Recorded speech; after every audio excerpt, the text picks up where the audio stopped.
What's up, Dolphins? The 2024 NFL Draft is now complete, and the Dolphins have selected 7 new players to their roster. I'm going to talk about the first 3 in a little more depth, as I know a bit more about them than the last 4. Now, with the first pick the Dolphins had at 21st overall, they selected Chop Robinson, an edge out of Penn State.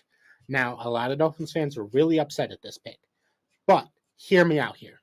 You're in the AFC, where you got quarterbacks like Patrick Mahomes, CJ Stroud, Joe Burrow, Lamar Jackson, and Josh Allen, who you have to play twice in the season no matter what. These guys are extremely mobile quarterbacks, and that has killed the Dolphins late in the season. And with that, Chop Robinson is going to help out a lot because he is very likely to get some quality snaps late in the season, as injuries will happen. We all hate it. It happens to everybody. Injuries will happen. And I think Chop is going to be ready to go into that lineup and really help that defense late in the season and into the playoffs.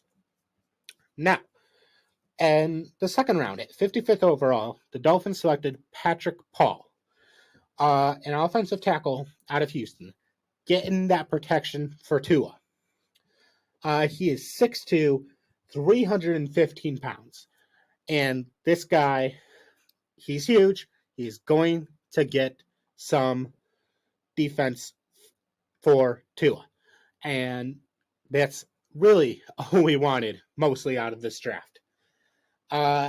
This doesn't mean that the O-line is complete, obviously, but there's still plenty of time for the Dolphins to work in free agency. I know they don't have too much cap space now, but excuse me, after they work on Tua's contract extension, then they'll get more cap space to be able to work and fix up that O-line, hopefully keeping Tua safe and giving him a little more time to throw this next season. Now, after that, the Dolphins selected Jalen Wright, a running back out of Tennessee. This guy is extremely fast, and yeah, this team really likes fast guys named Jalen. That's mostly what we're getting from him. He does have a few issues with fumbles, but that can be worked on. Otherwise, he is really good in the gap. He's really fast. And, with the injuries that we had to our running back core, I get it. After thinking about it sometime, I get it. I don't like really the fact that you traded up to get Jalen Wright. All they got rid of was a 3rd-round pick from next year, and no, that is not an overpay for a 4th-round pick. If you're trading next year's picks, it's always a round above. It's generally how it works. He might get some quality time later in the season. I really hope it doesn't come down to that. As you know, our running back core was basically non-existent by the end of last season. But, it's a good safety net to have. And then you have Muhammad Kamara, defensive line out of Colorado State, 6'1", 250 pounds. Heard a lot of good things about him. Malik Washington, a wide receiver out of Virginia, 5'8", 194 pounds. I've heard incredible things about him. I'm surprised that he fell that far, and I'm really excited to see what he can do as wide receiver 3. I think he might be in the starting lineup for the Dolphins in September. And then we have Patrick McMorris, a safety out of California, and then Taj Washington, another Washington, because of course, a wide receiver out of USC.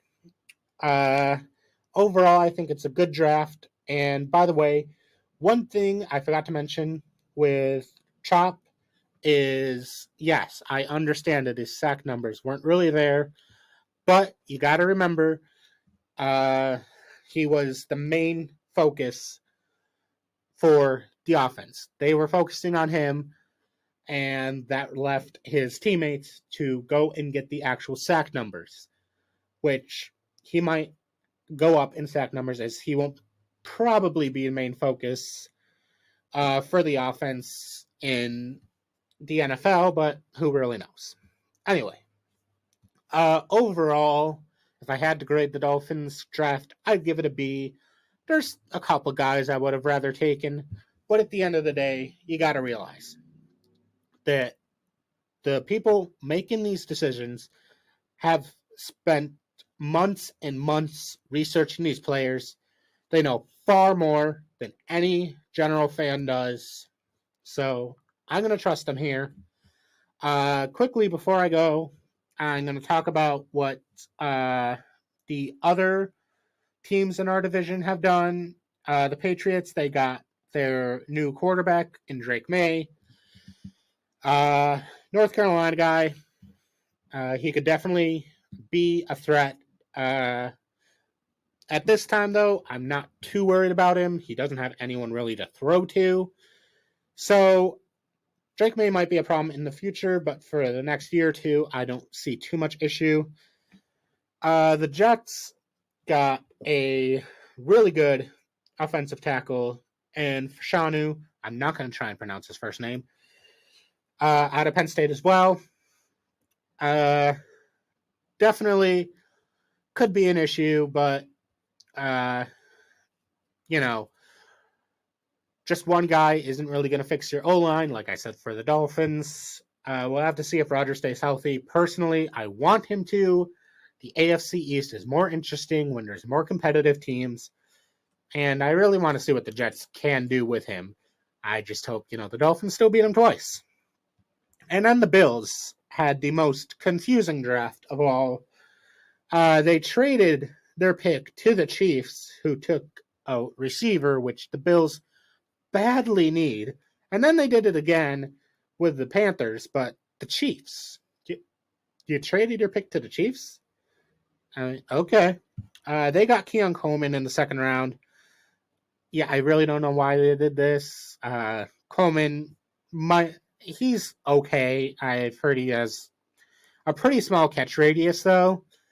And obviously, you're taking him in the second round. You lost his fifth-year option. But, overall, I think the Dolphins' rivals did pretty well for themselves. Going to be interesting to see these new players. And, I can't wait to see what they do. For now, the focus for the Dolphins is free agency and fixing up the remaining holes in this team, getting them into next season.